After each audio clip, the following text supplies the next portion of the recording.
¿verdad? Sobre todo lo que tenía que ver con disposición del presupuesto, inauguración de algunas obras, ¿verdad? Y le tomó muy rápido el gustito, ¿verdad? Entonces empezó a chutar y a chutar. Y los 2 meses se convirtieron en más de 2 años y no llamaban nunca a elecciones, ¿verdad? Y mientras tanto, él iba recorriendo todo el país y presentándose, ¿verdad? Como el presidente de la República, inaugurando obras y tomaba eso, o sea, eso quedaba como una especie de actividad de propaganda en realidad, ¿verdad? Así que finalmente cuando llegó el momento en que ya la presión de todos los partidos políticos y todos los movimientos era ya máxime para que ya llame a elecciones como se había quedado, entonces se hacen las elecciones a principios del año 43. Fíjense, el 28 de febrero de 1943 se hacen las elecciones, un domingo, y van llegando las actas del interior. Recuerdo que en una época no había internet ni otro tipo de medios ágiles de comunicación, así que todo tenía que llegar físicamente. Así que el viernes de esa semana llega la suficiente cantidad de actas electorales como para declararle ganador a Higinio Morínigo, que por supuesto se presentó. Entonces, se establece como fecha para que él asuma el 15 de agosto, ¿verdad? Que es una fecha que hasta hoy en día se mantiene como fecha definida para asunción de los presidentes constitucionales.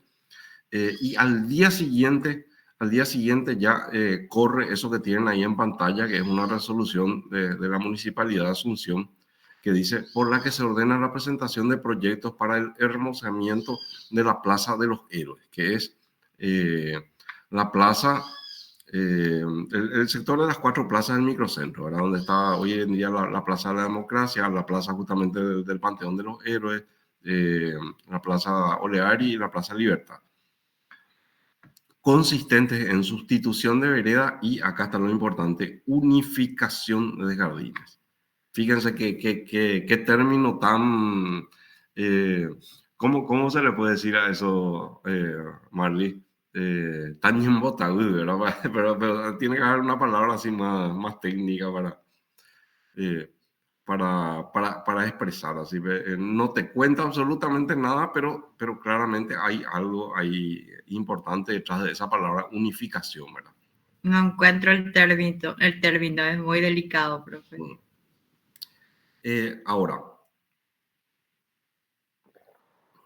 es importante ubicarse en la época para recordar que todas las intendencias dependían directamente del Ministerio del Interior y a su vez el Ministerio del Interior como tal, como una cartera, dependía directamente del Ejecutivo, ¿verdad? Así que los intendentes eran designados por el presidente. Y el presupuesto era definido, o sea, tenía que tener sí o sí el visto bueno del presidente, el presupuesto de todas las municipalidades. Así que, si bien esto es una resolución interna de la municipalidad, claramente esto responde a una orden superior, ¿verdad? Ahí le puse 2 de los artículos que tenía esa ordenanza. El artículo 2 dice, la Dirección de Parques y Jardines tomará a su cargo los trabajos que requieran la necesidad de armonizar, ahí ya cambió el término, ya pasó de sistematizar a armonizar los jardines de las 4 manzanas, buscando al efecto una estética de conjunto. ¿Qué quiere decir buscar una estética de conjunto? ¿Qué es lo que estaban buscando representar? Es una de las grandes preguntas, creo yo. Y el artículo 3 decía, todos los trabajos a que hace referencia esta resolución tenían que estar indefectiblemente terminados para el 15 de agosto. Y efectivamente eso fue lo que ocurrió. Entonces, tenemos acá esta imagen que ya habíamos visto en la clase pasada, lo que es actualmente el espacio de la Plaza Oleari, que en aquella época era informalmente conocido con el nombre de Jardín del Mercado, porque no tenía un nombre oficial el predio. El Jardín del Mercado en su mejor momento, como ustedes pueden ver, esta fotografía es de principio de la década del 40. Y retengan por favor en sus retinas esta conífera que les estoy marcando con el cursor. ¿Se ve el cursor, no? Sí, Sí. profe. Esta conífera, por favor, y retengan también esta conífera, porque vamos a ver ahora una imagen de unos meses después desde un ángulo opuesto.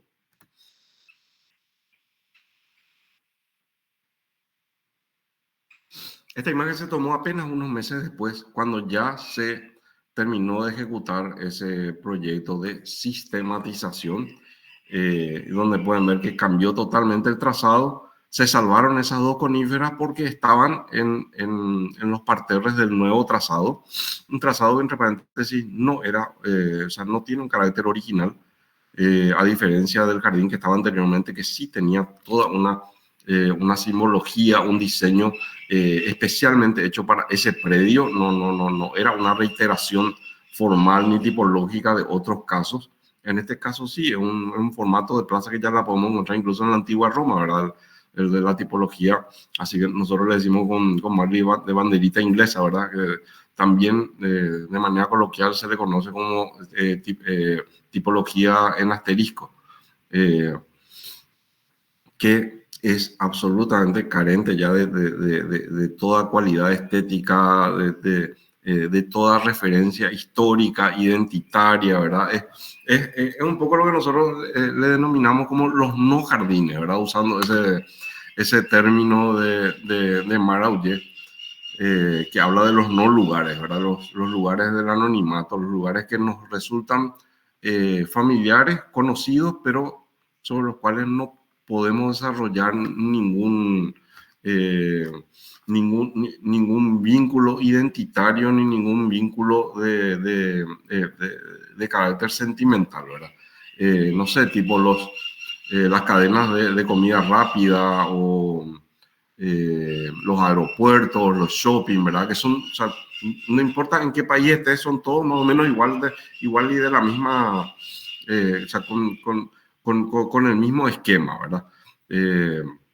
Y eso empieza a ocurrir también acá, ¿verdad? Entonces, fíjense que en el fondo, lo que pasó fue lo siguiente. Mourinho, que no tenía partido político, era militar, acepta justamente por no ser una figura que se identifique con ningún partido de los que estaban en pugna en aquel momento, quedarse supuestamente unos meses, ¿verdad? Hasta que se apacigüen los ánimos y se haga ese llamado a elecciones. Incluso él mencionaba con bastante frecuencia que no le gustaba la política y que no le gustaban los partidos políticos. Incluso en algún momento, en alguna declaración, él llegó a decir que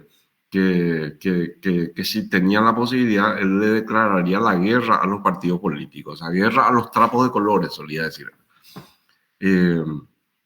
Entonces, los liberales que venían gobernando desde 1904 le dieron su visto bueno, no porque tenga una afinidad con el Partido Liberal, sino porque no tenía una afinidad con el Partido Colorado, ¿verdad? Y el Partido Colorado, por su parte, hizo todo un trabajo lento de vinculación, que terminó convirtiéndose en un grupo de apoyo político real para Mourinho.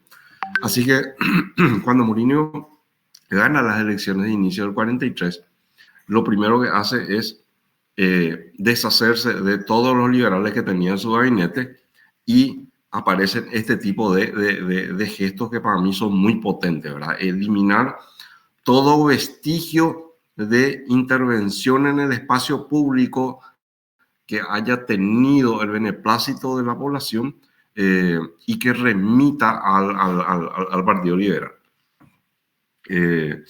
Así que, digamos, lo que el Partido Liberal podría haber presentado o presentó en su momento como los mayores logros de carácter urbano, que fue la incorporación de jardines en los espacios públicos, todo eso desaparece, y desaparece de una manera así absolutamente abrupta, ¿verdad? Y esto ocurre en un momento en el cual a nivel mundial luego ya estaba absolutamente en retirada el neoclasicismo, incluso ya estaba en retirada el modernismo y estaba ya empezando a consolidarse el movimiento moderno, tanto a nivel arquitectónico de edificios como también a nivel de diseño de jardines. Entonces, ¿qué es lo que ocurre? Ocurre como una especie de efecto tapón, ¿verdad? O sea, estos no jardines no solamente cortan abruptamente el desarrollo que ya venía en declive acá en Paraguay del estilo neoclasicista, además impiden el nacimiento, digamos, o la continuidad del el movimiento moderno.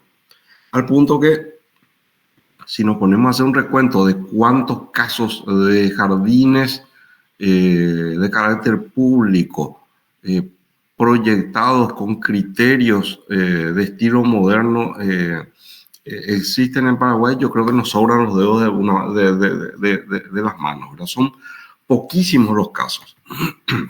Entonces, fíjense un poco cómo este otro jardín, el del ensanche de la Plaza Constitución, que también vimos la clase pasada, el ensanche trabajado por Juan Anselmo Zamudio, de carácter claramente neoclasicista, cómo queda después de esta intervención. Fíjense, se le cambia el diseño y además un nuevo agregado que va a pesar muchísimo ahora en el siglo XXI, que tiene que ver con entregar el espacio público al automóvil. Fíjense que no fue suficiente cambiarle el diseño a la plaza, además se le pasa un recorte y se le introduce dos calles longitudinales y además una pequeña calle transversal absolutamente ridícula de cuánto, no va a tener más de 15 metros largo ese tramo que llega a la costanera, Mario, ¿verdad? Así mismo, profe. Sí. Es muy corto. Y las calles peatonales que separaban de los otros jardines también se asfaltan y se vuelven vehiculares, ¿verdad? O sea, una ridiculez absoluta, ¿verdad? En un lugar donde no se necesitaba que ocurra eso, ¿verdad? Pero bueno, son los signos que nosotros tenemos que saber interpretar para entender que están cambiando las cosas dentro de una sociedad, ¿verdad?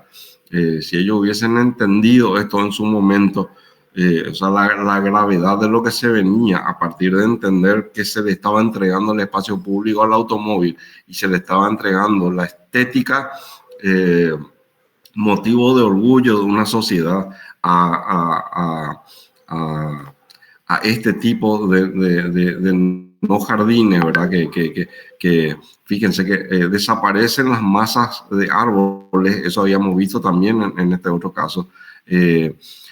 No hay espacios para estancia, uno tiene que llegar hasta el medio y pasar de largo, ¿verdad? O sea, circule.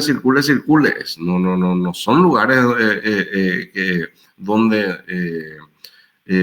esté pensado que hayan aglomeraciones. Es más, en el punto central, donde justamente se puede aglomerar más gente, en el medio mismo se coloca una fuente o un gran cantero o una escultura, algo que moleste y que haga que uno no se quiera quedar, uno se pueda quedar más que unos minutos, ¿verdad? O otro punto, profe, con sí. Esta foto, ¿verdad? O con la anterior. En esta foto se pueden aglomerar, en ambas, no importa.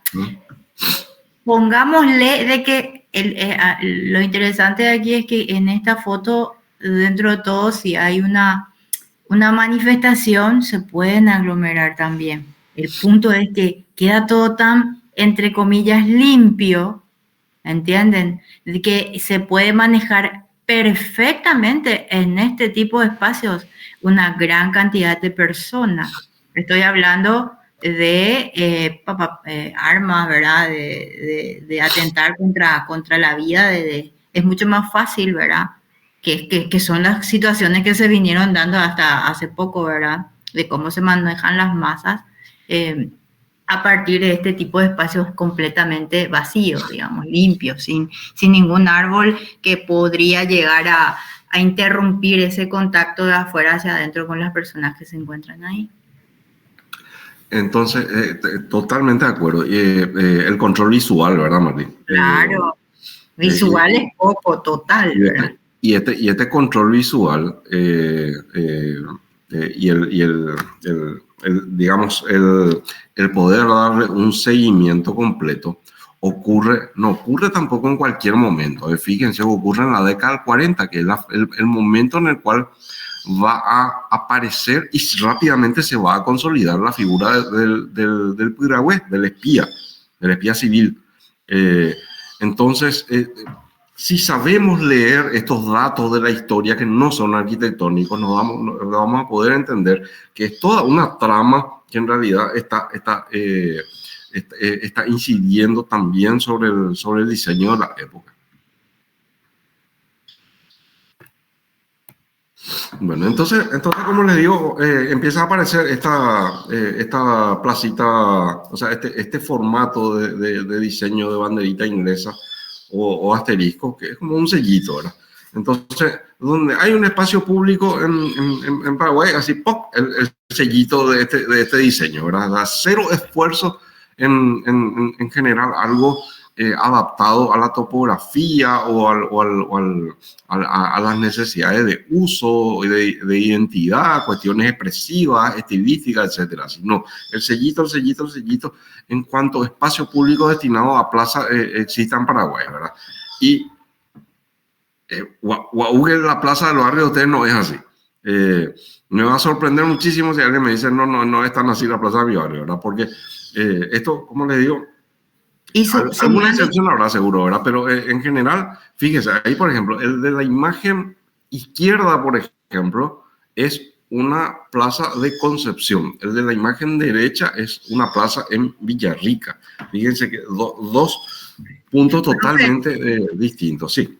no, y sumando a esa foto anterior también, que me parece bueno recordar que siempre solemos mencionar en las clases, es que es un problema que nosotros tenemos con los alumnos a la hora de hacer proyectos que piensan en espacio público o plaza y hacen ese trazado, porque en la mentalidad en general, ¿verdad? Y se en los alumnos, es como uno dice casa, ¿verdad? Y está el techito, así la formita, ¿verdad? Que obviamente un arquitecto tiene que salir de ese parámetro y muchas veces medio que no sale, pero bueno, ese es otro tema. Y lo mismo pasa con las plazas. Nosotros decimos plazas, espacio público, espacio general, y tienen este trazado así, bien metidito en la memoria, ¿no? Yo creo que no me voy muy lejos. Ustedes podrían decirme que no es así, ¿verdad? Que cuando ustedes piensan en plazas, lo primero que se les viene a la mente es este trazado. O si se les pide que dibujen algo, normalmente hay una tendencia a hacer ese trazado, ¿verdad? No, eso nomás, profe. Permiso. Bien. Bueno. Entonces, como les estaba diciendo, no solamente corta el desarrollo, que de todas maneras ya estaba en su último tramo, ¿verdad?, del neoclasicismo, sino que también obtura la posibilidad de que arraigue acá la modernidad como estilo de diseño para los espacios abiertos. Para la arquitectura edilicia tuvo mejor suerte, ¿verdad? Pero para los espacios abiertos, como les digo, nos sobran los dedos de las dos manos para contar cuántos casos, ¿verdad? Acá uno en Asunción que tuvo suerte y que hasta hoy en día todavía existe, ¿verdad? Que es la Plaza Batallón 40 de carácter racionalista, que es diseño de Homero Duarte, que seguramente ya lo habrán visto ya en Historia de la Arquitectura, pero como arquitecto, ¿verdad? Bueno, él también trabajó el tema de espacios abiertos y de hecho, o sea, con toda la modestia de su aporte, es una de las figuras locales importantes y podríamos decir que fue quien planteó los primeros casos de diseño de jardines modernos en Paraguay, siempre acá en espacios públicos, ¿verdad? Una entrevista que le habían hecho a él ya de anciano a fines de los años 70 o principios de los 80, no recuerdo ya. Él comentaba que para 1943 Él estaba regresando de Montevideo, que fue de Laudelar, donde él se formó como arquitecto, y que se vinculó rápidamente a la Municipalidad de Asunción, jovencito todavía él, ¿verdad? Con sus veintitantos o treinta y pocos, y que quería trabajar el tema del diseño de los espacios públicos, y la respuesta con la que él se encontró fue contundente. Le dijeron, no, ya tenemos un modelo y con ese modelo vamos a hacer todos los espacios públicos. Entonces, tanto hinchó la pelota que se le dio realmente, o sea, él dice que es para que deje ya de insistir, se le dio algunas plazoletitas o algunas plazas de barrio, ¿verdad? Para que diseñe, ¿verdad? Que habrán sido 3 o 4, ¿verdad? Una de ellas fue esta, Batallón 40. La otra fue la plazoleta Manuel Ortiz Herrero, la que está enfrente ¿cómo se llama, Vali? La penitenciaría de las mujeres. Sí. Buen pastor. El que está enfrente a Buen Pastor, sí. El otro es Infante Rivarola, que es el que está ahí al costado del shopping. Y no estoy recordando cuál era el otro, ¿verdad?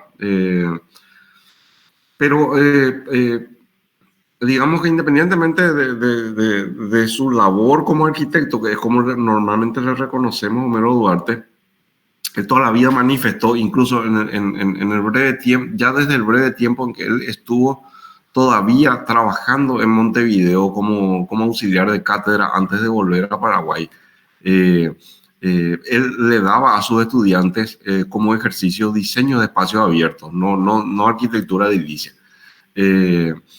Y procuró, pobrecito, por todos lados, y no hubo caso. Era como un cerrojo sobre la modernidad, que fíjense, tan duro estaba este cerrojo que ni siquiera el propio Burle Marx, que ya le habrán visto también ustedes en historia, o sea, es unánimemente considerado como la figura más importante de todo el paisajismo del siglo XX a nivel mundial.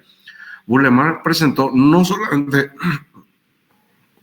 fíjense, dos proyectos de jardines totalmente distintos para el mismo predio, que es para el Colegio Experimental Paraguay y Brasil. Y no hubo caso. Por mucho lobby, mucho intento que se hizo, finalmente se ejecutó el bloque central del edificio del CPB, pero todo lo que tenía que ver con la jardinería no hubo caso. Y entonces eso hace que sea hasta más notable el cariño que nos tenía Burle Marx, porque él, igual por otros temas, continuó viniendo a Paraguay. Muchas veces vino a Paraguay. A veces se quedaba hacia Salto del Guairá, a veces se quedaba hacia Alto Paraná, a veces venía hasta Asunción. Llegó a venir a Asunción varias veces, y una de esas veces, a fines de la década del 60, vino a dictar un curso organizado por FADA, justamente. Digamos, cada vez que tenía oportunidad, él venía para desarrollar proyectos o para dar charlas, cursos, asesoramiento, etcétera, etcétera.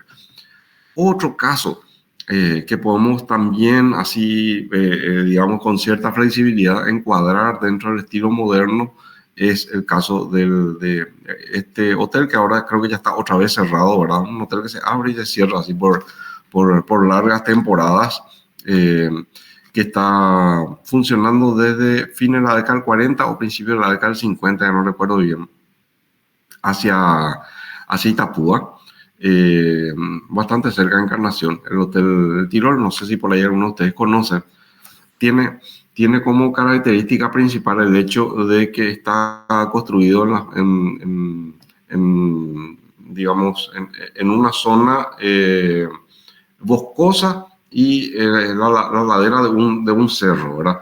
Entonces la diferencia de nivel es bastante importante, y ahí para hacerlo todo el tratamiento de espacios abiertos, que incluía una serie de piscinas en terraza, más toda esa jardinería que ustedes ven, hubo que dinamitar, ¿verdad? Porque era todo rocoso, ¿verdad? Por la falda del cerro. Eh, no sé si por ahí tuvieron la suerte de ir al Tirol antes de que se cierre, porque creo que está cerrado otra vez ahora. Si conocen, ¿escucharon alguna vez?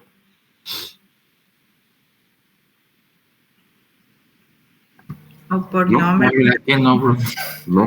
Yo al menos no escuché. Ya. Sí, dicen acá, por lo menos ya. En Yo serio, fui de pequeña, dice. qué genial, qué genial. ¿Y Jazmín, creo que. Jazmín, cómo? no sé. Jazmín creo que es la que está diciendo eso, que fue de pequeña.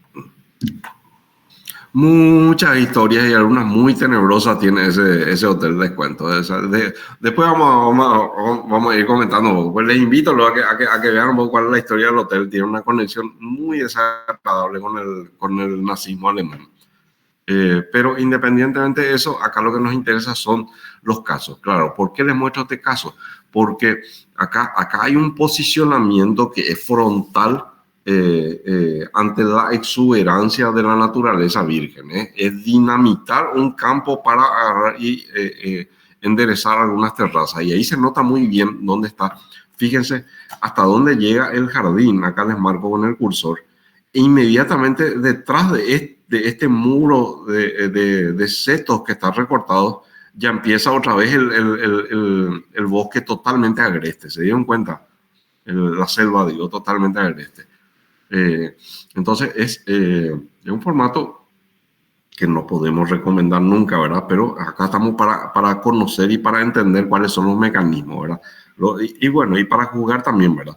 Pero hay que mostrar únicamente. También a principios de la década del 50 ya les había hablado Marley de este caso cuando estuvo exponiendo ya la cuestión de tipología, la escala urbana y el caso de Ciudad del Este que tiene, no sé, no recuerdo si les mencionaste o no eso Marley, tiene un apodo Ciudad del Este, yo les cuento que por si no sabían que es justamente Ciudad Jardín. Sí, les mencioné, profe, pero no está de más volver a comentar.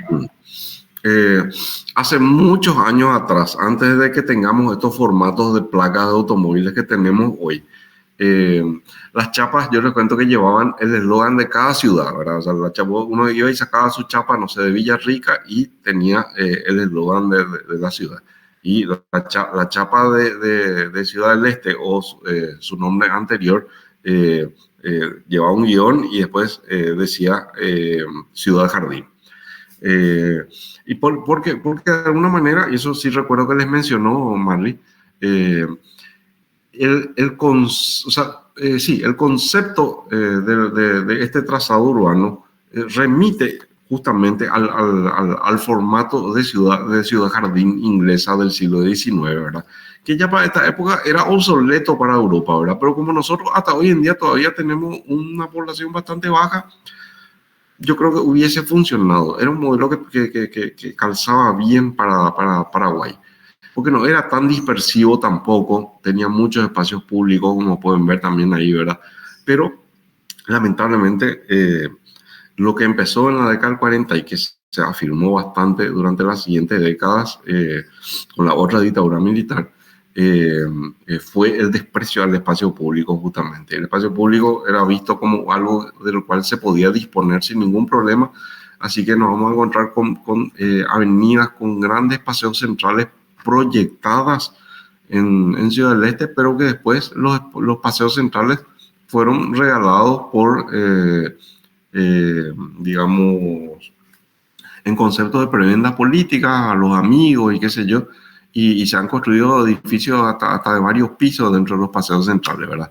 Hay un intento desde hace unos años de recuperar y en algunos casos se lograron ya algunas demoliciones y algunos trechos de estas avenidas se están recuperando, ¿verdad? Pero todavía hay muchísimo por demoler ahí en Ciudad del Este para que vuelva a recuperar la cantidad y calidad de sus espacios abiertos, ¿verdad?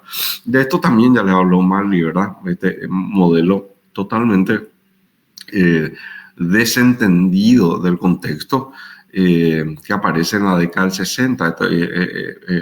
Esto es delicado porque incluso porque no lo plantea un don nadie, lo plantea uno de los fundadores de FADA. Y nada, o sea, un modelo que también ya para esa época estaba totalmente perimido, era el modelo de ciudad celular que no reconocía las cualidades del sitio, topografía, ni mucho menos valores mucho más sensibles como fauna, flora, etcétera, etcétera, ¿verdad? Y la idea era simplemente que se vayan agregando células en la medida de las necesidades, ¿verdad? Y que recuerdo que les comentó también Mali que felizmente no se llegó a ejecutar porque les cuento que estuvo así, porque además de que ya casi esto se ejecutó, digamos, entre la década del 60 y 70, otra vez se resucitó en la década de los 90, porque era uno de los proyectos estrella del oviedismo, ¿verdad? Y bueno, finalmente quedó, y espero que ya no se resucite más, ¿verdad? Un par de imágenes también para comentar lo que tiene que ver con la creación de parques urbanos, pero en ciudades distintas a las que comentamos la clase pasada. Recordarán que yo les hablé de creación de parques urbanos en Asunción, sobre todo, ahí hablamos del Parque Caballero, Parque Gran Antonio López, también en Villarrica, el caso del Parque de Cuacuta, y después es como que quedó todo así en stand-by, y a principios de la década del 50 van a aparecer algunos parques urbanos en ciudades ya bastante distantes de Asunción, ¿verdad? Como el caso de Caraguatá, con este parque que hasta hoy todavía existe, se llama Parque Eduardo Ramírez, hoy en día, si es que quieren visitar, conocer el parque. Pero en la época en que se inauguró, que fue a principios de los años 50, se llamaba Parque El Trianón. Fíjense qué potente el nombre y qué pretencioso. Evidentemente había por lo menos en la imaginación de los que crearon el parque, había la voluntad de que esto tenga unas características paisajísticas importantes, ¿verdad? Para darle el nombre de un parque así mundialmente tan famoso como el Trianón, ¿verdad? Y nada, fíjense ahí, la fotografía de muy mala calidad, pero se nota un obelisco con todo un diseño en torno, ¿verdad? Y que es un obelisco que hasta hoy en día está, ¿verdad? Pero como no hubo un seguimiento sobre el mantenimiento del lugar, empezaron a crecer árboles alrededor, entonces quedó totalmente ahogado por la copa de algunos arbolazos, ¿verdad? Habría que ver la manera de poder recuperar otra vez ese escenario, ¿verdad? Para Ciudad del Este también, el Parque de la República, ¿verdad? Ahí se ve luego una cinta de protección, porque era en plena época en que se estaba todavía haciendo, ¿verdad? Acá el lago de la República, acá se ven algunos senderos, ¿verdad? Nada estaba todavía equipado, es una imagen de principios de los años 50. Y daba sus últimos suspiros el modernismo, que no tenemos que confundir nunca con el moderno, ¿verdad? El modernismo es ese estilo bisagra entre lo neoclásico y lo moderno. Y de repente en algunos casos vamos a encontrarnos con ejemplos como este, donde la bisagra es mucho más fuerte todavía, porque se nota que la arquitectura edilicia ya definitivamente no tiene ningún elemento del clasicismo, pero el jardín todavía arrastra esa inercia clasicista, ¿verdad? Con su simetría, su acceso así tan pomposo, con la doble escalera, etcétera, etcétera. Esto es una fotografía contemporánea totalmente actual que había tomado hace un año o dos en el centro de Asunción, sobre la calle Pirigüí. Vamos a encontrarnos con otros casos que de repente nos recuerdan a ese que estuvimos viendo recién del Tirol, ¿verdad? A mí me encanta este jardín. Este jardín es de la década del 70, la fotografía es de 1980.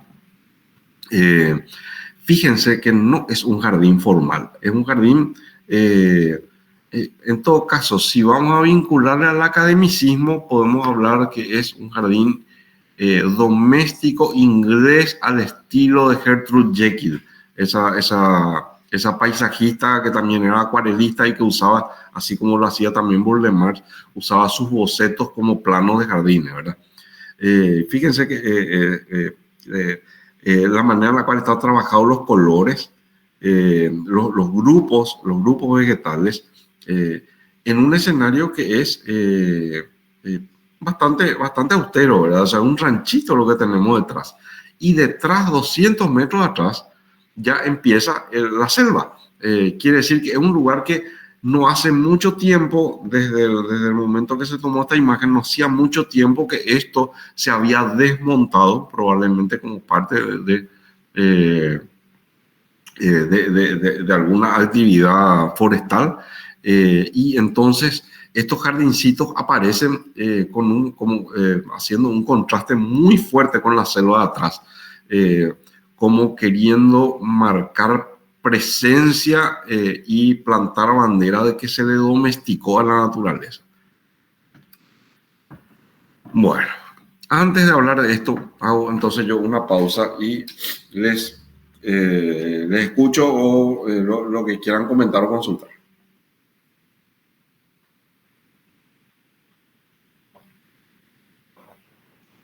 Voy a dejar la imagen anterior.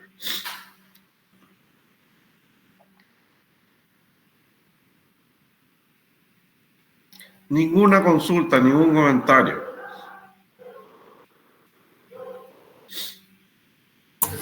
Profe, Sí. justamente mencioné también en el chat, pero ese modelo de Ciudad Jardín, lo que está presentando que se dio en Ciudad del Este,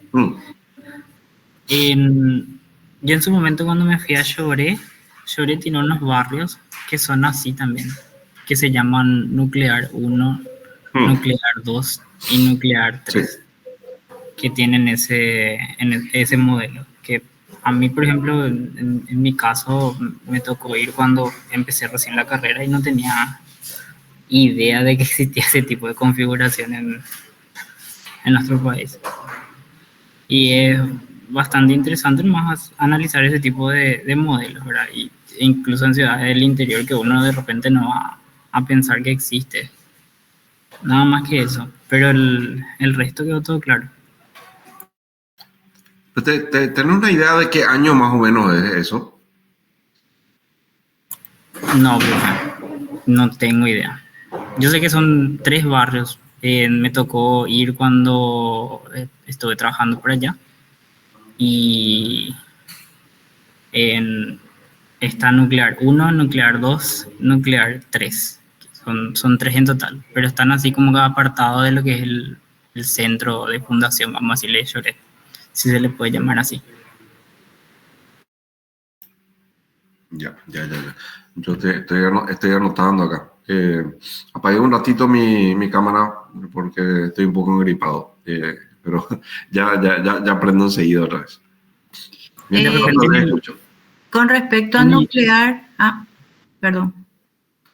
No, que en el Google Maps se ve luego, desde ahí se ve luego. Si te alejas un poco de lo que es el centro así de Lloret, se ve esos 3 barrios así a simple vista. Tienen luego una configuración rara. Pero ese es otro tema interesante también, porque que yo sepa, Nuclear son tipo loteamientos. No sé si llega a ser un barrio cerrado, ¿verdad? Es como que una configuración que ya no se utiliza para un barrio. Es raro, ¿verdad? Que yo sepa, son barrios pequeños. Alguna vez vi algo de Nuclear, ¿verdad? Pero no es la configuración de una ciudad, es de barrios, ¿verdad? Son loteamientos. O sea, cuando hablamos de loteamiento, hablamos de sacar toda la vegetación para lotear, ¿entienden? Entonces es más bien una configuración circular, ¿no? Más que ciudad jardín, parece más una trama urbana. Con relación a la que hizo el arquitecto Helmers, ¿verdad? Que esa es una geometrización, ¿verdad? Pero no, que yo sepa, Nuclear es circular, no sé si tiene la configuración de ciudad jardín, a eso nomás voy, que es una geometrización del barrio, ¿no? No sé bien, igual voy a investigar también, porque es muy, muy bueno el ejemplo que diste o la relación que diste. Me parece genial. Vamos a fijarnos más. Adrián, no sé si estás escuchando, profe. Yo sí, atentamente. Ah. No, lo que pasa es que me estaba poniendo al día con mi gripe nomás, por eso. No, le decía nomás eso de que para mí es una geometrización circular, ¿verdad? Pero de un lotamiento, lo que es circular. Lo que hay que tener en cuenta es si es un barrio cerrado o no, ¿verdad? Claro. Pero no es la configuración de una ciudad, es más bien una No, trama. no, claro que no, profe. O sea, yo me refería a que eran parecidos, pero no necesariamente igual. Y yo me acuerdo que cuando fui, son barrios, o sea, no parecen barrios cerrados, no tienen esa característica así de barrio cerrado como tal, sino que en mi caso me tocó ir junto a un cliente cuando yo trabajaba en una inmobiliaria para hacerle un cobro y era un barrio así, un barrio común, pero tenía esa forma de justamente esa geometrización. Sí, es una geometrización circular, ¿verdad? Pero de un lotamiento, es como entiendo. Igual tenemos que mirar más. O sea, se configura todo en un lote, en una forma circular. Pero eso no significa que sea, eso nomás, porque sea un trazado urbano igual a la ciudad de Jardín, ¿verdad? Porque la ciudad de Jardín no es solamente el trazado circular, sino que tuvo todo un diseño en relación a la vegetación, a eso nomás me refiero, ¿no? Espacios públicos, etcétera. O sea, el ubicar un lote, geometrizar un lote de manera circular y lotear no significa que sea una trama urbana similar a una ciudad jardín, porque ahí hay un diseño del espacio público relacionándose a la vegetación, ¿verdad? No sé si podés comprender esas diferencias, si te estoy pudiendo explicar bien, Adrián, a lo que voy, de que hay una similitud, está buenísima tu comparación, pero que no sería lo mismo, ¿no? No, o sea, no, claro que no, profe. Mencioné nomás como es parecido nomás, pero no. Súper. Justamente creo que los centros son tipo plazas y dejan para espacio público. O sea, el centro así como tal de los barrios. Pero hasta ahí. Pero es rara. O sea, yo la verdad que igual ahora no termino de entender. Ya no me llega ahí tampoco. Sería bueno revisar, ir a ver cómo funciona, porque yo había visto alguna vez, pero tampoco no me fijé mucho. Pero sí, es un tipo de geometrización diferente porque nosotros estamos tan acostumbrados al lamero, ¿verdad? Perdón, ¿cómo dijiste el nombre de la organización? Nuclear, profe. Nuclear. Se ve luego nuclear 1, 2 y 3 y están en cerca de Lloré. El 1 y el 3 están uno al lado de otros y el 2 es como que está un poquitito más alejado. El 1 y el 2 están luego relativamente más cerca de lo que es así la ciudad principal de Lloré. Bien. Interesante. Ay, de pronto pensé que no tenía micrófono. Sí, ¿Retomamos? Gracias, Adrián. Vamos a mirar más eso para darte una explicación más concisa, para no pifiarla, digamos. Dale, profe.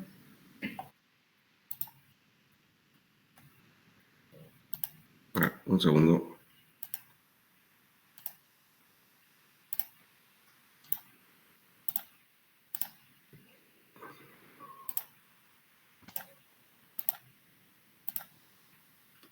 Ahí volvió, ¿verdad? Sí. Bien. Bueno, siempre dentro de la década del 50, que como les digo, pasaron cosas, solamente que no pasó todo lo que debió haber pasado, ¿verdad?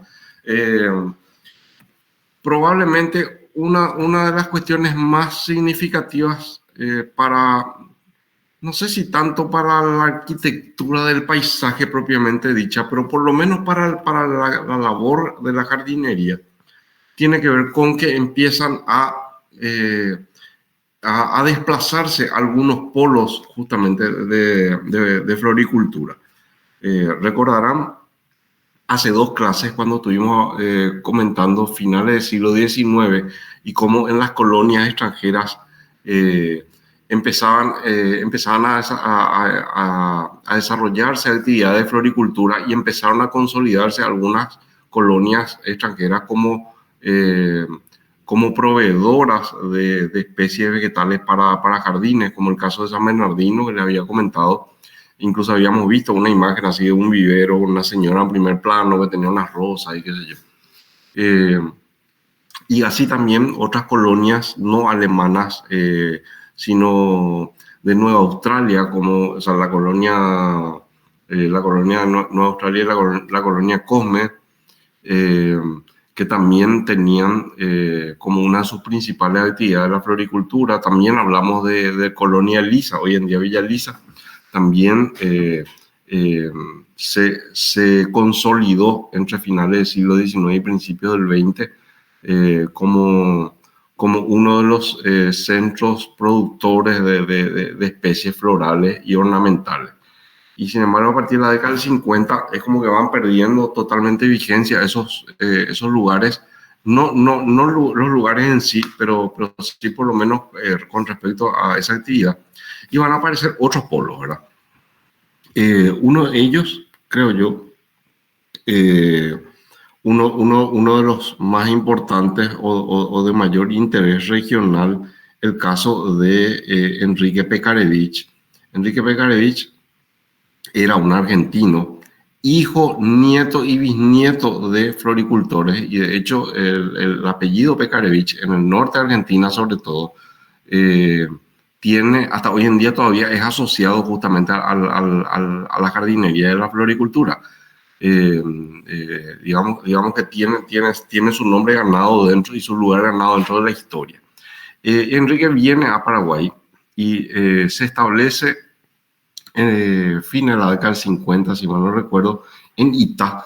Y en Itá tiene un predio al cual con el tiempo se va a dedicar prácticamente con exclusividad al cultivo de rosas, varias hectáreas y hectáreas de rosas, con los cuales se le proveía prácticamente a todas las florerías, primero del país, y después ya empezó el proceso de exportación. Después incluso llegó a tener una florería bastante conocida.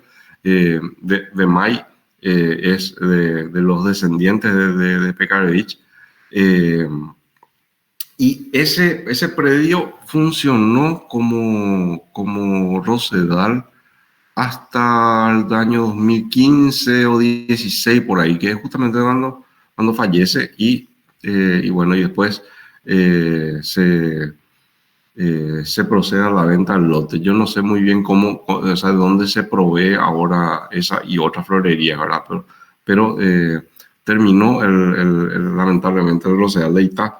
Yo no pude conocer, la gente que vio me dijo que era algo realmente que te dejaba sin aire. Vamos a ver, tengo una fotografía por ahí. Vamos a ver, por lo menos en fotografía. Otro polo que aparece es para Asunción, es muy importante, el sector de Isla de Francia. Isla de Francia es un predio que está bastante alejado del centro histórico y en una época en la cual, como se dice, todo era monte por ahí, ¿verdad? Y un francés que se autodefinía como campesino, pero que también andaba en negocio y qué sé yo, vino a instalarse, compró unas propiedades ahí y le puso el nombre Isla de Francia, y empezó a desarrollar actividades agrícolas y ganaderas.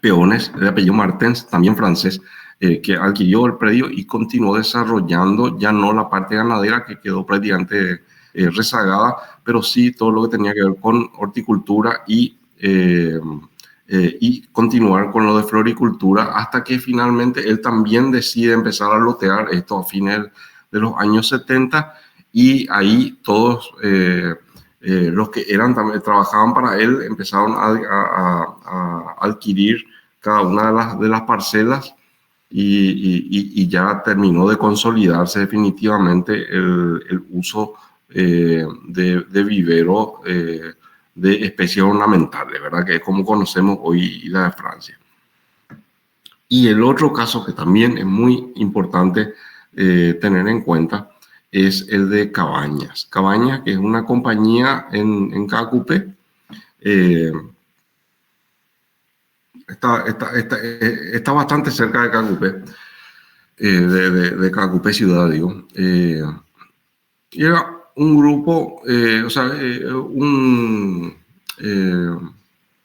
un área rural de campesinos que vaya a saber por qué razones, resultaron como beneficiarios de un programa de cooperación agrícola con, ¿cómo es que se llama, Marley? Con la Agencia de Cooperación Norteamericana. Vinieron acá algunos técnicos a enseñarles técnicas distintas técnicas de reproducción, pero pensando en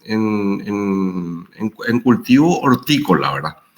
Y en algún momento, eso ocurrió en la década del 40, y en algún momento, en la siguiente década, a algunos de estos vecinos que recibieron la capacitación, se le ocurrió probar esas técnicas, pero no con especies propias de una huerta, sino con especies ornamentales, ¿verdad? Y se encontró con que algunas técnicas de tipo acodo y compañía eran bastante fáciles de aplicar y además con muy buenos resultados. Y de a poco toda la comunidad empezó a dejar de darle importancia a los cultivos hortícolas y a cultivar cada vez más especies ornamentales, y cada vez más, al punto que hoy Cabañas es, sin ninguna duda, a nivel país, el principal proveedor de especies ornamentales, ¿verdad? Prácticamente la totalidad de los habitantes del partido de Cabañas tienen un vivero y se dedican a la floricultura. Así que incluso mucho de lo que uno va a encontrar, por ejemplo, en Isla de Francia, en realidad se cultiva primero en Cabañas, y una vez que los plantines ya tienen cierto tamaño, ahí se mandan hasta Asunción. Es la época también en la que van a aparecer las primeras sociedades específicas de jardinería y floricultura, ¿verdad? Algunas de ellas, como el Centro Floral, ya no existen. El Centro Floral tenía su sede en el Jardín Botánico, pero era un grupo de gente que no estaba vinculado propiamente dicho. O sea, no era una actividad desarrollada por el Jardín Botánico, sino de terceros, digamos, fanáticos de la floricultura. Y después, en el año 63, en el mismo mes, aparecen dos sociedades, dos asociaciones que hasta hoy en día todavía existen. El primero de ellos es el Club de Jardines Lucy Andrés, que fue fundado por la señora Lucy Andrés, que era una docente, esposa del reverendo Andrés, que había venido a asumir la dirección del Colegio Internacional del Inter. Y bueno, mientras el marido ejercía la función de director durante algunos años aquí, ella ejercía la docencia, estuvo como directora de la biblioteca y era aficionada a la floricultura, y se dio cuenta que en Asunción al menos había ganas de poder retomar un tema que estaba cortado. Nadie decía nada, pero era evidente que se estaba cortando el tema. Entonces ella plantea un cursito, pero solamente con alumnas. Fíjense que ni siquiera con alumnos, solo con las niñas de 5º grado. Y funciona tan bien que le piden que haga eso también para chicas de secundaria. Y funciona tan bien que después le piden que haga eso para las mamás de estas alumnas. Y después funciona también que le piden, por favor, que sea ya más abierto, ¿verdad? Entonces ahí se funda el Club de Jardines. Con el tiempo cambia de nombre el Club de Jardines. Hoy en día se llama Club de Arreglos Florales, ¿verdad? Porque tendió más hacia eso, ¿verdad? Pero en sus orígenes, y vamos a ver en la siguiente diapositiva, sí estuvo muy vinculado a la jardinería propiamente dicha. El otro grupo que es como un desprendimiento, ¿verdad? O sea, no hubo un acuerdo entre todos los que iban a fundar el club, entonces se funda ese mismo mes, ese mismo año, la Sociedad de Horticultura y Jardinería, también hasta hoy en día existe, ¿verdad? Los dos son del año 63, así que ambos tienen 62, 63 años también de funcionamiento ininterrumpido, fíjense. Y después aparecen sociedades más específicas todavía, como la sociedad de orquidófilos, que se organiza de manera así informal durante principios de la década del 70 y después ya van a formalizarse y hasta hoy en día existe todavía desde fines de los años 90 y después ya van a aparecer otras sociedades de orquidófilos fuera de Asunción. La de Ciudad del Este ya cumplió 30 años, por ejemplo, ¿verdad?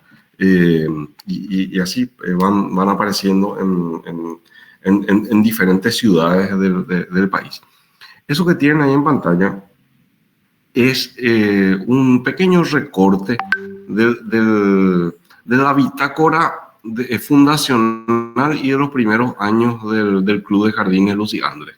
Fíjense, pues, les leo lo que dice. Dice, los programas incluirán estudios, porque fíjense, ellos querían dictar cursos, no era solamente un grupo de señoras que se juntaban a hablar de jardinería, ¿verdad? La idea era formar, capacitar, expandir, ¿verdad? Entonces querían hacer cursos. Dice, los programas incluirán estudios de horticultura, arreglo floral, conservación, decoración de jardines. Después dice proyectos como organizar y dirigir clubes de jardines para niños y jóvenes, embellecimiento de parques y jardines públicos y rutas.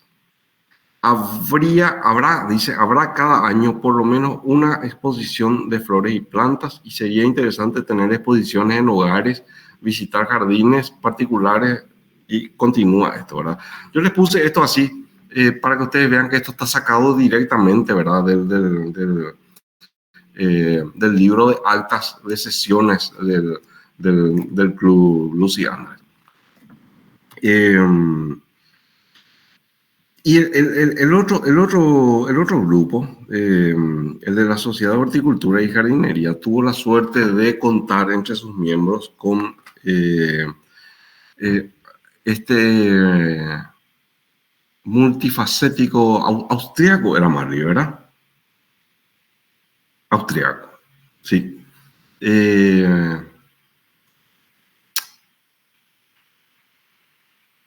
Adolfo María Friedrich. Adolfo María Friedrich, austriaco que vino a Paraguay en las vísperas de la Guerra del Chaco, se enroló en el ejército, formó parte del ejército paraguayo,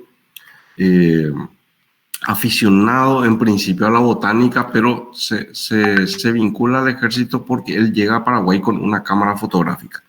Entonces, inmediatamente se le designa a él como fotógrafo oficial del Frente de Guerra, ¿verdad? Profe, discúlpame, no sé qué, no estaba pudiendo reaccionar mi compu. No, tranqui, no pasa nada. Sí, austriaco. Perdón. Friedrich va al Frente de Guerra como fotógrafo, pero como era botánico aficionado, aprovecha, porque no era guerrero, él no era militar ni nada, entonces aprovecha, digamos, esos tiempitos que hay entre batalla y batalla para colectar especies que le llamaban la atención del Chaco, ¿verdad? Incluso, imagínense lo obsesionado que estaba con la botánica, que en medio de las batallas y en medio de las trincheras, él empezaba a armar un pequeño viverito, ¿verdad? Donde iba juntando las piezas y después cuando tenía posibilidades mandaba a Asunción y de Asunción enviaba a Europa para que se determine si ya estaban catalogados o no y en caso de no estar, ¿verdad? Que se haga lo que se tenga que hacer, ¿verdad? Una vez que termina la guerra, Frederick va a continuar trabajando como fotógrafo y también va a continuar trabajando como botánico aficionado, dando apoyo en todo lo que pueda, ¿verdad? Y se vincula él con el Club de Horticultura y Jardinería.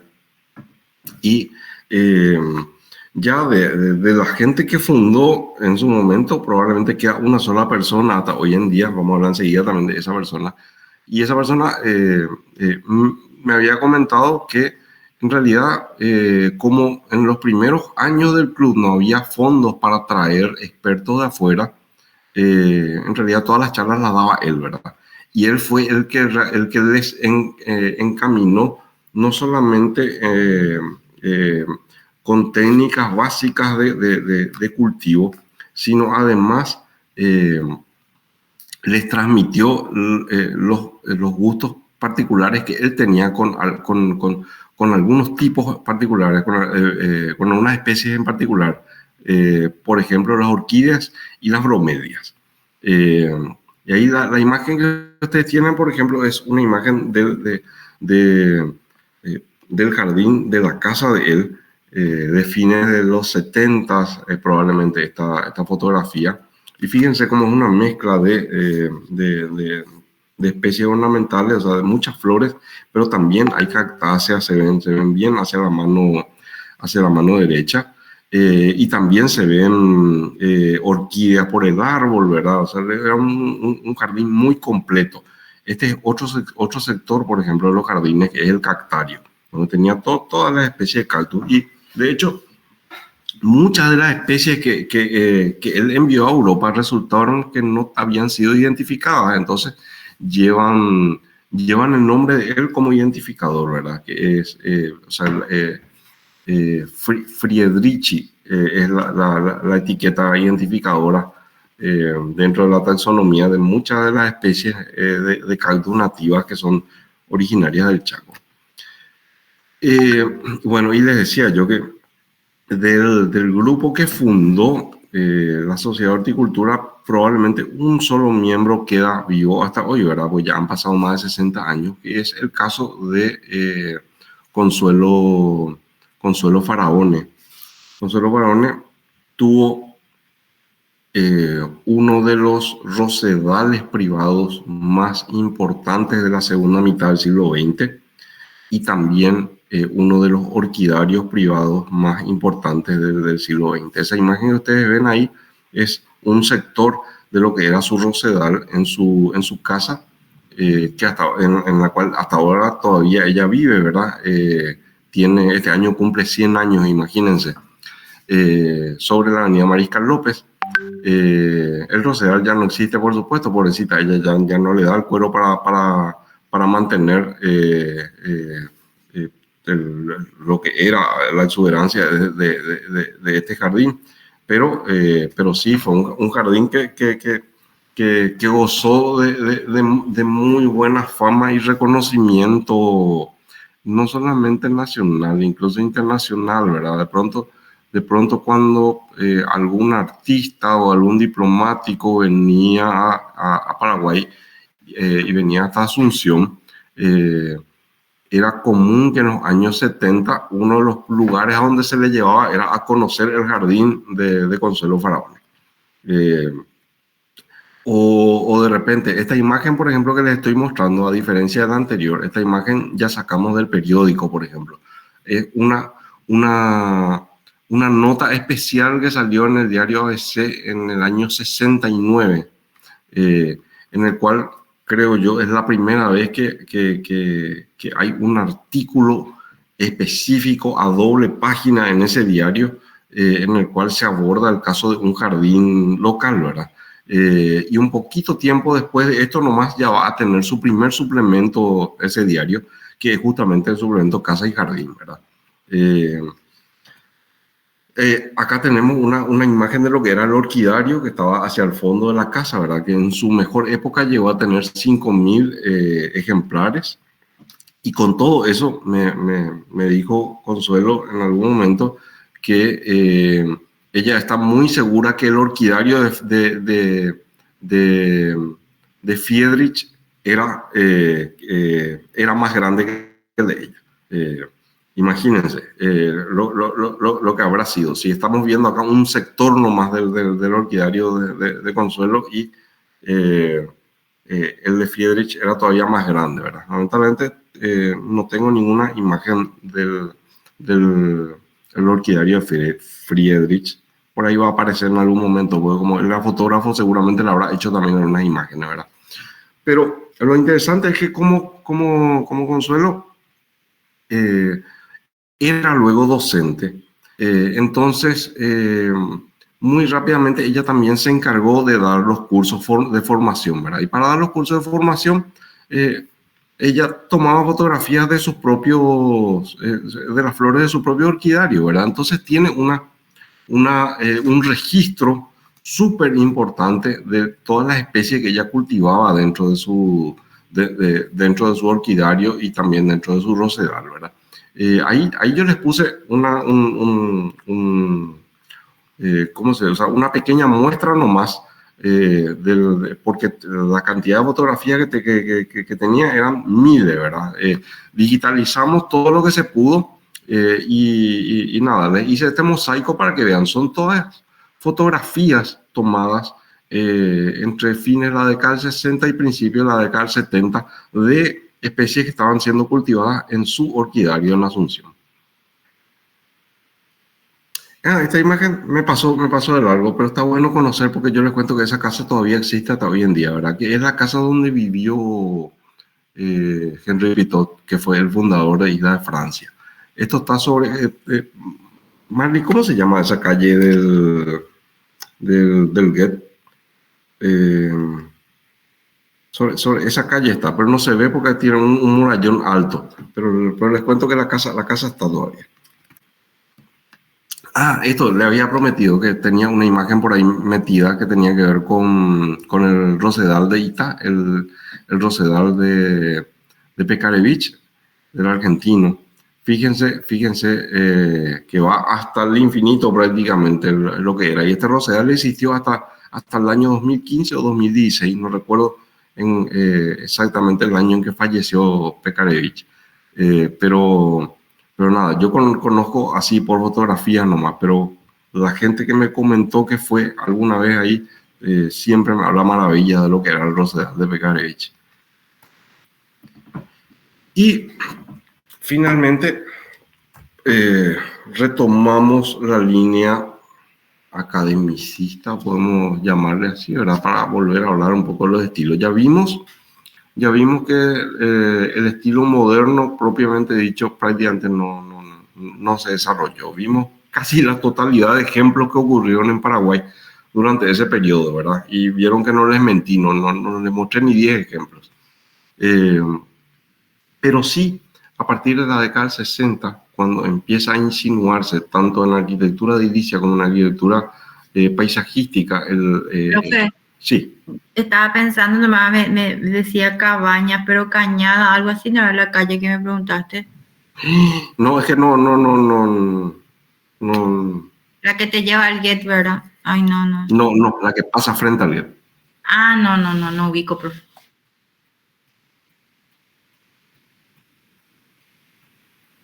Espérate, a mí el que me vino fue Cañada, pero solo tú venía, vino Cabaña. Cañada creo que es la calle del el Museo del Barro. Sí, exactamente. Era el que te direcciona hacia el... No ubico, no me acuerdo. Esta sería como una especie de paralela, ¿verdad? Sí, ya sé ya por cuál decís. Perdón. No, cero estrés. Bueno, les decía que la posmodernidad va a tener un poquitito de mejor suerte que la modernidad en el campo paisajístico, pero también eso se debe gracias a la tosudez de algunos diseñadores, ¿verdad? Porque en el espacio público, olvídense, continuó y continúa todavía hasta hoy este tema del sellito, ¿verdad? Salvo algunas algunos casos que salen de la regla, ¿verdad? Pero en el espacio privado se van a empezar a dar algunos casos muy interesantes de diseños que ya incorporan el criterio postmoderno, ¿verdad? Y bastante llamativo, creo yo, o bastante particular de nuestro contexto, es el hecho de que la mayoría de los casos que nosotros consideramos con Marley como más representativos de este periodo, el periodo postmoderno, que es de fines del 60 y de la década del 70 y principios del 80, las figuras más representativas están de un modo u otro vinculados al universo artístico. Como por ejemplo, ahí tienen el caso de ¿conocen este predio? ¿A dónde corresponde este predio que estamos viendo?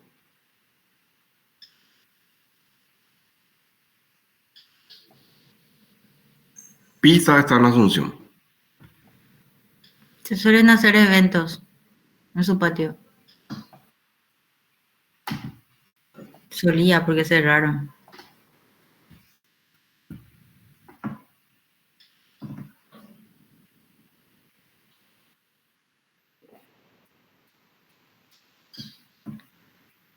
Bueno, esto es el bosque de los artistas. Esto está sobre España, casi General Santos. Está todavía así mismo, como ustedes ven en esta imagen. Solo que, como les comentó la profesora, ¿cuándo es que nos comentó Paola que cerraron allí? ¿Fin del año pasado o principio de este año? Ahora nomás. Ahora. Mira que es febrero, marzo nomás. Este año ya, sí.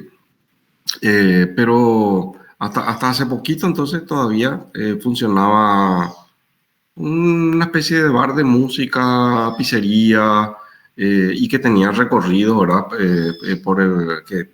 Se pagaba un pequeño canon y uno recorría todo el predio y el taller de Germán Gullari, porque este era el predio de vida y trabajo de Germán Gullari. Y fíjense que hay el criterio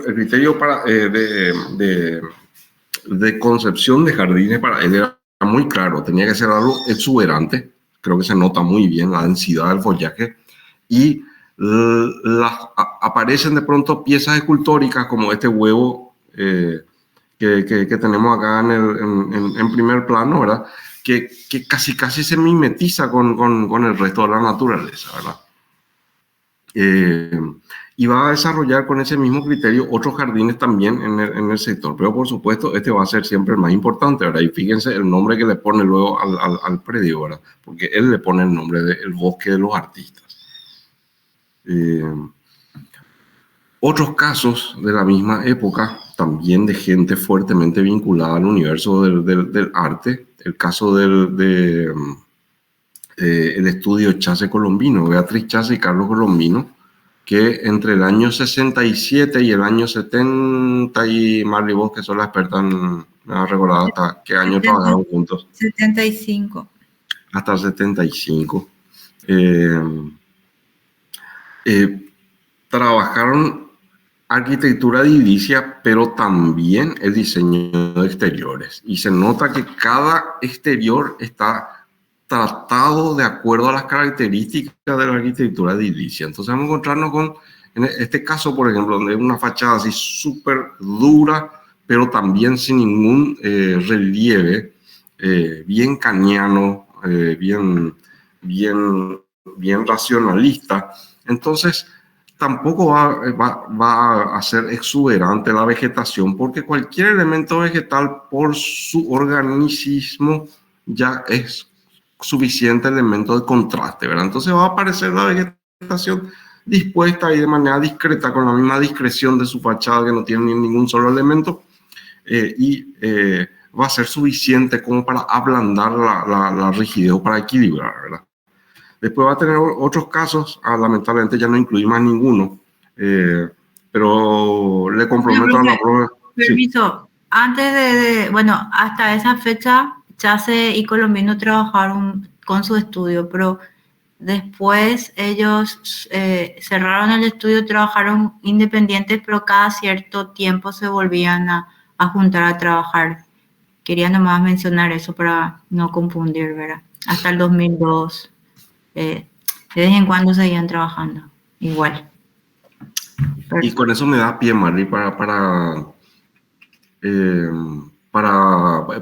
se me había pasado un dato con respecto a Bullari y que también le emparenta con Beatriz Chase. ¿Cómo es que se llamaba su ONG? Ay, nunca me acuerdo. Alter Vida. Alter Vida. Eh, estamos hablando que no es solamente una cuestión de diseñar, estamos hablando de que esto es una filosofía, ¿verdad? O sea, y tiene un sustento conceptual, ¿verdad? O sea, y en el caso de Beatriz Chase estamos hablando no solamente de una diseñadora, aparte de arquitectura edilicia, diseñadora de espacios abiertos, también estamos hablando de alguien que impulsó una de las ONG ambientalistas más importantes en Paraguay, que es Alter Vida, ¿verdad? O el caso de Bullari, de Germán Bullari, que en los años 90 fundó ¿cómo que se llamaba? El club de ecología. No era club, Marley. ¿Cómo se llamaba su organización? El Movimiento Ecológico Paraguayo. El primer movimiento, la primera agrupación civil en Paraguay de ecología y temas ambientales. Lo cual, en el caso de Beatriz Chase, yo no sé su historia de vida, ¿verdad? Pero en el caso de Bullari, es además bastante lógico, ¿verdad? Porque Germán Bullari era hijo de Bruno Bullari, aquel intendente que estuvimos hablando la clase pasada, que fue el que tomó la posta de Alfaro para terminar de completar el Parque Caballero, otros parques también, otras plazas, y los proyectos de arborización que tuvo Asunción, ¿verdad? Todo ese tema de dotarle de identidad vegetal, o sea, no es una coincidencia que uno se pase por cierto tramo de Mariscal López y vea que casi todos son jacarandas, o que se pasea por ciertos tramos del microcentro, por ejemplo, Eligio Ayala, y casi todos son cítricos. O te vas por Rodríguez de Francia en determinados tramos y todos son gomeros. O te vas por la avenida Carlos Antonio López y en determinados tramos todo es tipa y en otros tramos todo es lapacho. Todo eso forma parte de un proyecto pensado de identidad vegetal, ¿verdad? Que fue desarrollado justamente por el padre de Germán Bullari, que fue Bruno Bullari, el que fue intendente de Asunción. Pero retomando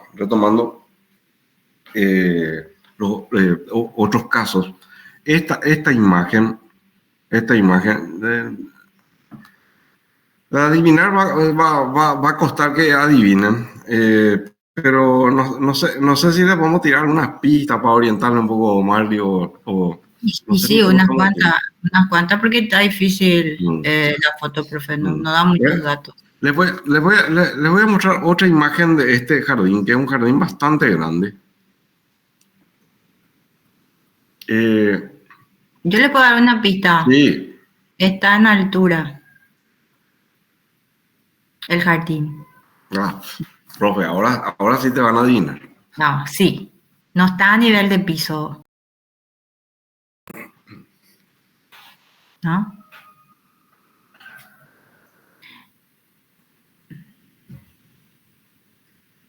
Otra pista está en Asunción.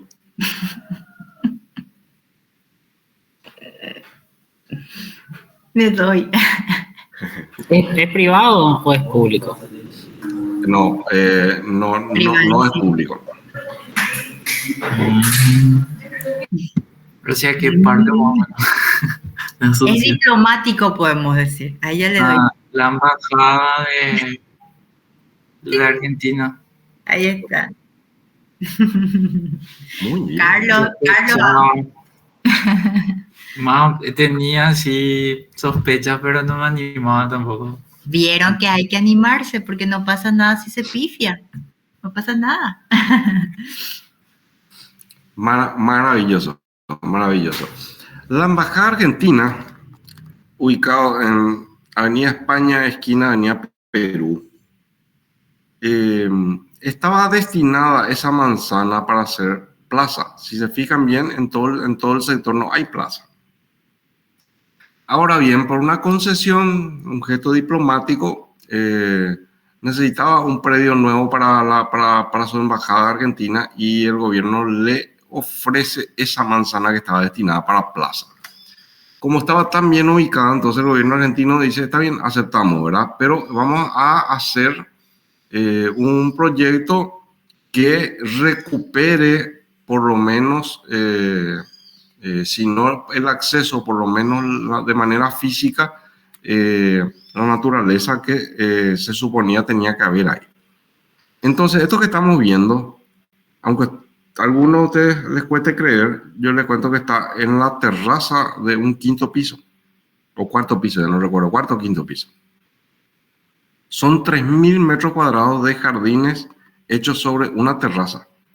Y la próxima vez que pasen enfrente, ahí van a notar que en realidad arriba del edificio se ven las copas de los árboles, ¿verdad? Y es todo un bosque natural que creció sobre unas losas que están preparadas específicamente para soportar todo eso que ustedes ven ahí en pantalla, ¿verdad? Tiene lagunitas, arroyitos, piscinas, ¿sí? Para los que no saben nomás, es España y Perú. No está de más decirle para que se ubiquen ese edificio que está ahí, es la embajada. Y ahí arriba está, como dice el profe, este jardín con todo lo que él está mencionando. Por acá están diciendo que están diciendo en comentarios por eso. Cierto, no tengo visualización.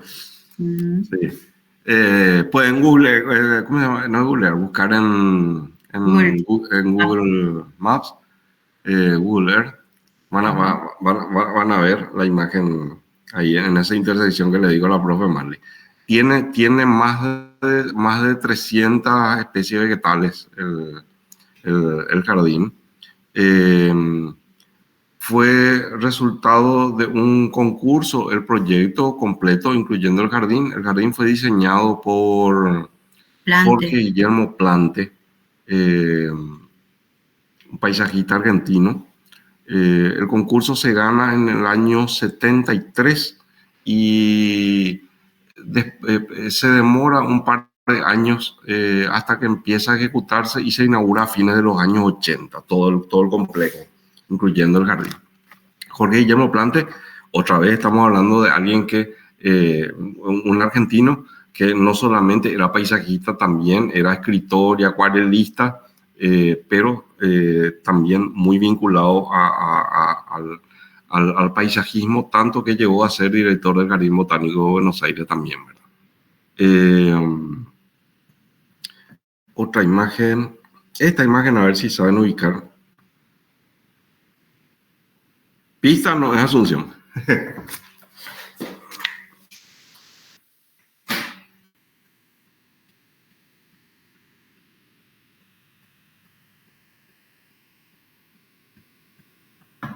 ¿Alguna idea? No puede ser que no sepa. No puede ser. Encima yo estoy mirando acá en la lista que yo había hecho el primer día de clase y hay gente ahí. Profe, mientras piensan en esto, ¿puede pasar a la foto anterior, la de... Para tener en cuenta nomás, hablamos de un super jardín, no es un jardín pequeño, mejor dicho, es un bosque ya, ¿verdad? Un bosquecillo a partir de la planta, de la terraza, de la azotea del cuarto piso de un edificio, ¿verdad? 3.000 metros cuadrados, Marley. 3.000 metros cuadrados, por eso estoy llamándolo un bosquecillo. Y vean lo que es, ¿cómo diría? La complejidad, ¿verdad?, de lo que es este proyecto a nivel del edificio con el paisajismo, porque nosotros todavía no logramos hacer una azotea muchas veces de la planta 2 y que no filtre. Yo estoy hablando sin nada encima, con todo el tratamiento, ¿verdad? Igual no lo logramos. Y este es un edificio que ya tiene más de 40 años, ¿no? 50 Sí, prácticamente. 50. Casi, sí, casi 50. Y la verdad que quizás tenga algún mantenimiento, algunas problemillas. Eso fue una sola vez, ¿verdad? Que tuvo alguito pequeñito, pero fíjense que es un proyectazo este, ¿no? Ya sea a nivel proyectual y a nivel constructivo, de qué bien logrado está, ¿verdad? Para tener en tan buenas condiciones el edificio con tremendo proyecto encima. Eso nomás quería resaltar un poco de que es un proyecto fascinante Sí, no, la embajada. Realmente, yo odio usar la palabra joya, pero si hay una joya paisajística en la Asunción, esta es una de ellas. Es Sí. esa. Tenemos edificios de departamento, de lo que sea, que muchas veces no es ni terraza, o sea, no es ni la losa superior y filtra, ni los baños muchas veces se logran resolver. Y este tiene tremendo proyecto y prácticamente no tiene filtraciones. Es maravilloso. Y arbolazo, ¿eh? Porque ahí hay Tayud, hay Samu, hay... es un espectáculo, es un espectáculo. Bueno, yo tengo acá anotado la lista de los lugares de los cuales la gente es oriunda y alguien me dijo que era Encarnación. Bueno, esta es la Plaza de Armas de Encarnación. Una plaza, si bien, digamos, la Encarnación que conocemos hoy creció en torno a este predio, pero el diseño que hoy tiene, que es el que estamos viendo ahí en pantalla, es del año 73 también. En el año 73 se decide darle un diseño de carácter moderno, ¿verdad? Donde podemos ver que hay algunas reminiscencias,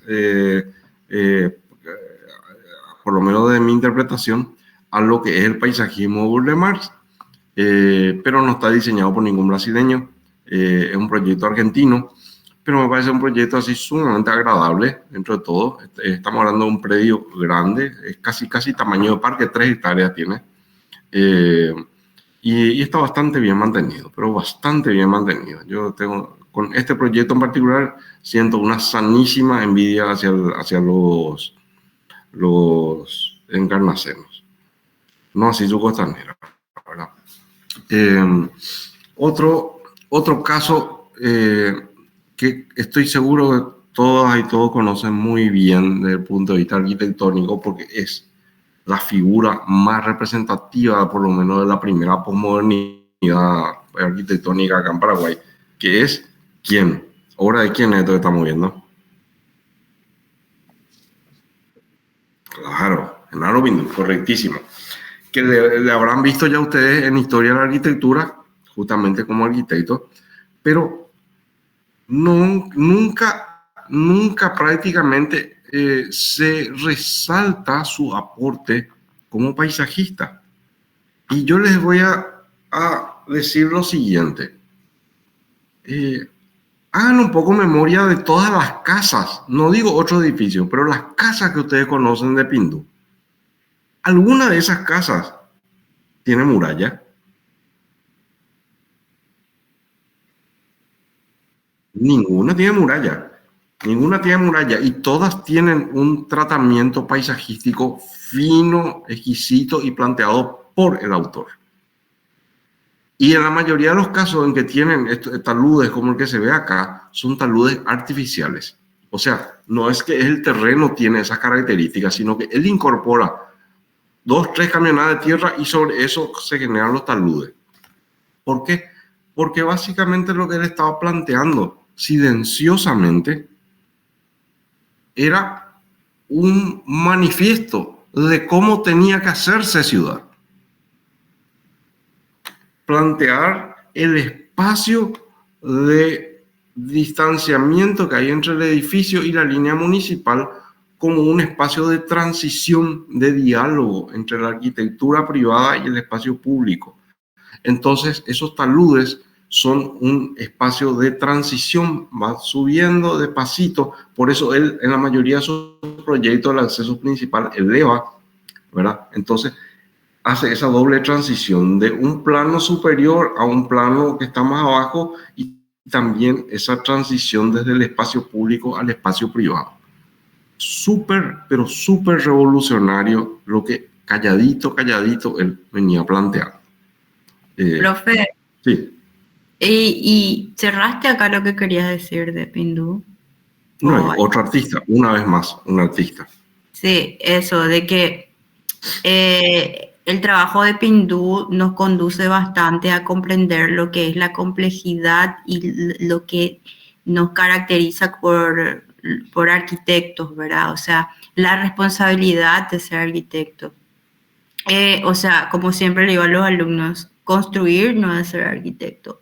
Y él tiene esa cualidad que todos sabemos, o si no saben, tenía mucha destreza no solamente en la arquitectura, sino también en el dibujo y en la escultura y en el arte en general. Él es un arquitecto artista, ¿verdad? Entonces, las obras de Pindú son muy importantes porque vinculan o le dan su verdadero valor al paisajismo, ¿verdad? No, el paisajismo no es un detalle más nomás, así como trabajaba Chase también, ¿verdad? Beatriz Chase. Es parte del proyecto, no es ese espacio vacío que no sé qué voy a poner ahí y pop, pongo un césped verde, ¿no? El paisajismo acompaña el proyecto, no es solamente la arquitectura, el edificio, ¿no? Entonces, eso es como una síntesis de lo que es un buen proyecto de arquitectura de vivienda residencial en este caso, ¿no? Es muy interesante. Digamos que es un buen parámetro, no digo que no tiene que tiene o no valencia del proyecto, pero un buen parámetro para considerar cuál es realmente el trabajo de un arquitecto, ¿verdad? Y cuál es realmente la importancia del paisajismo. ¿Está? Y en este caso en particular, o sea, digo, en la obra que están viendo, qué potente además. Yo le cuento que pasé por ahí justamente el lunes, porque esto está abandonado, ¿Y absolutamente sigue la abandonado. cara de Marito ahí o ya sacaron? No, sacaron ya, pero es justamente de esa época sí abandonado, ¿verdad? Eh, intentaron descatalogar esta vivienda, se trató de demoler, no hace mucho también, Mari, ¿verdad? Sí, se trató de demoler en el periodo de Sí. Marito y por suerte los arquitectos artistas, ¿verdad? Lo protegieron. Y a lo que voy, ¿verdad? Es como hay completo, digamos, desconocimiento, ¿verdad? Sobre lo que es el trabajo, sobre lo que es la arquitectura, sobre lo que es la importancia de esta o de sus obras, ¿no? Para querer decir que eso no es patrimonio porque tienen en la cabeza que patrimonio es una casa o una obra del 1500, ¿verdad? Que ni aún así respetan, ¿verdad? A la hora de no salvar el patrimonio están toditos, ¿verdad? Bueno, o sea, si no conocen la casa se llama Casa Kostianowski, es de fines de los años 70, está sobre República Argentina, esquina Doctor Seifergel, está abandonada, pero digamos que en esencia sus elementos constitutivos están todavía así como ven ahí en la imagen. Y les recomiendo en serio que vayan y le tomen una foto por lo menos, ¿verdad? Porque estamos rodeados de bárbaros, esa es la verdad. Y si intentaron algo tan salvaje como descatalogar las obras de Genaro Pindú, que no les extrañe que esto amanezca demolido algún día, ¿verdad? Y Así no que solo, hagan todos los registros que puedan. sí, Sí. y sería bueno eso, que anoten la dirección, ¿verdad? Y porque así únicamente capaz puedan identificar esta obra. Les digo porque así como el profe dice que el intentar como derrumbar, digamos, esta obra es un sacrilegio, también me parece un sacrilegio al poner a tremendo proyecto un cartel de plástico en Sí. color rojo con una estrella y con la cara de un personaje, ¿verdad? O sea, no sé cuál es peor, ¿no? Entonces, bueno, capaz les cueste identificar esta obra si es que no conocen cuál es porque tiene así como cartelerías y cosas así, pero está sobre República Argentina y Seifergel. Correcto. Bueno, un par de diapositivas y cerramos. Esto felizmente se quedó en proyecto absolutamente anacrónico, pero les cuento que fue motivo de mucha preocupación en 1979. Si se fijan bien, acá les muestro con el cursor, les estoy mostrando la planta del Palacio López.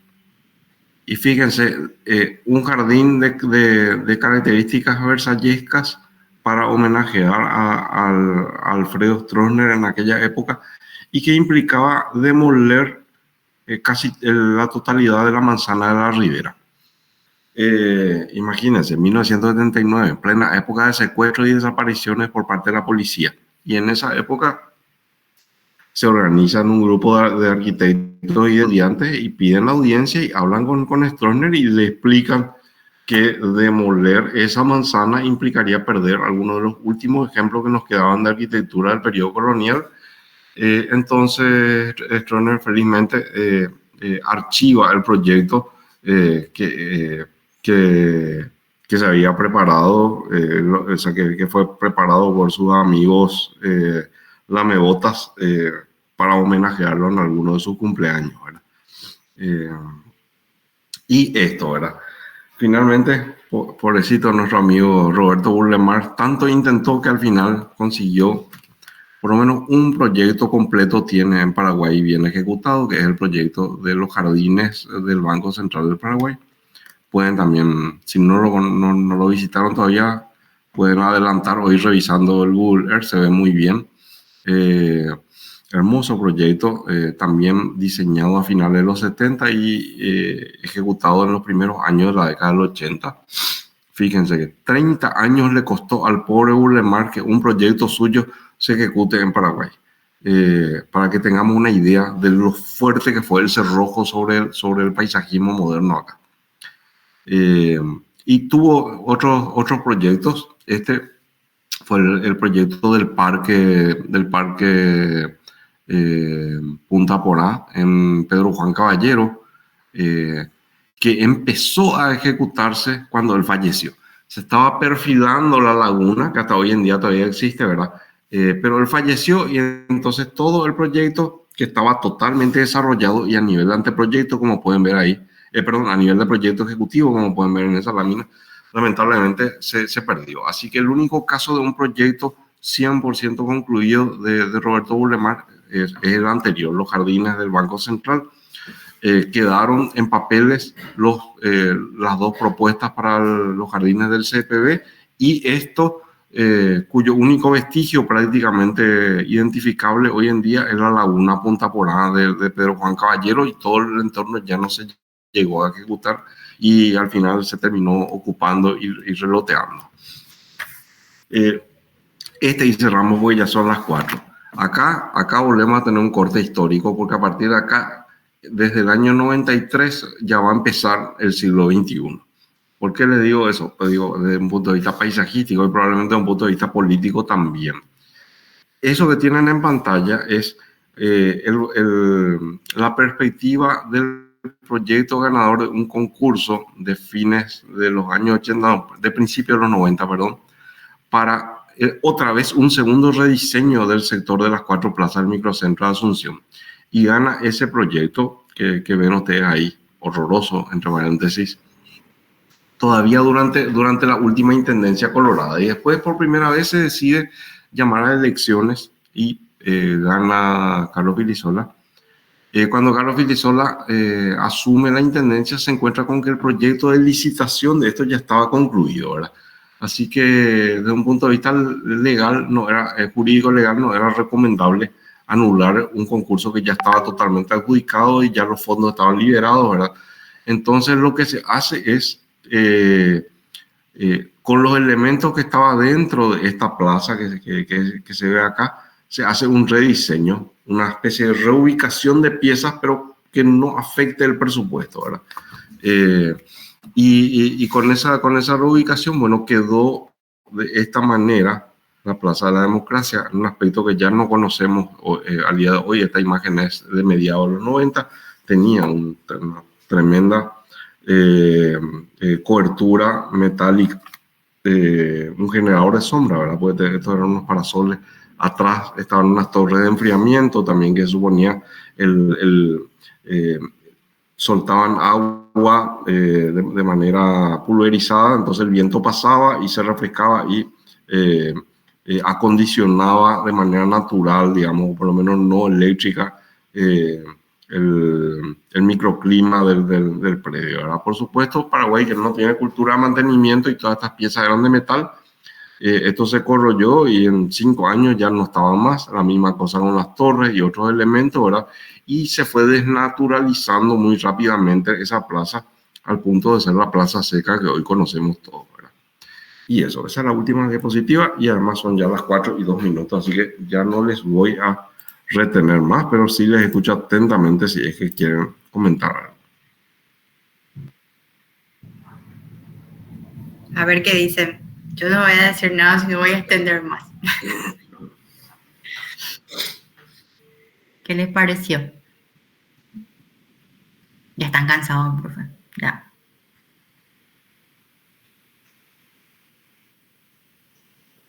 Yo te leyendo acá los mensajes, bueno, había leído todavía. Eso te iba a decir, que yo de pronto me estoy riendo acá porque viste que vos no ves, vos te perdés esta parte porque ellos tiran emoticons y cosas así a la par que das explicaciones y... a mí no me sale nada de eso. ¿Qué más ganas? Y sí, a veces se enojan, a veces corazones, es muy gracioso. Pero reaccionan, a eso voy, reaccionan, están ahí pendientes. Bueno, le resumimos mucho, ya está bien, ya cumplimos también nosotros, llegamos hasta las 4. Gente querida, escúchenme por favor, el próximo miércoles no tenemos clases porque es asueto por la Semana Santa, ¿sí? Así pero recibimos chipa. Eso sí, no, obviamente. Estamos en horario de oficina para esos efectos a partir de mañana. Delivery. Bueno. Sin problema. Bueno, entonces nuestra siguiente clase, que entre paréntesis es la última clase teórica de este semestre, es de hoy en 15, ¿verdad? Miércoles. Como siempre, le vamos a estar pasando el link ahí sobre la hora. Va a ser una clase que es realmente importante, que ya no es de historia, sino es sobre restauración. Vamos a hablar de restauración desde el punto de vista legal, restauración de jardines, cómo estamos comparativamente hablando, operativamente, qué se hace cuando uno necesita restaurar un jardín, qué hay que preparar, qué hay que tener en cuenta. Vamos a ver 2 o 3 casos también, qué se hizo bien, qué no se hizo bien, qué se puede mejorar. Así que no solamente les invito, les recomiendo que se conecten, porque finalmente todo esto que estamos hablando tiene que servir para eso. Porque si no, nos quedamos simplemente con una bolsita de datos. ¿Y para qué? Para nada, ¿verdad? La idea es justamente que podamos desencadenar otro tipo de procesos, que ustedes puedan desencadenar otro tipo de procesos. Así que nos vemos dentro de 15 días. Que pasen buena Semana Santa. Sí, me encanta. Ojalá que así sea. Buenísimo. Buen resto de jornada, gente. Chao, profe. Chao a todos. Gracias. Chao, que pasen bien. Chao, profe. Saludos. Chao.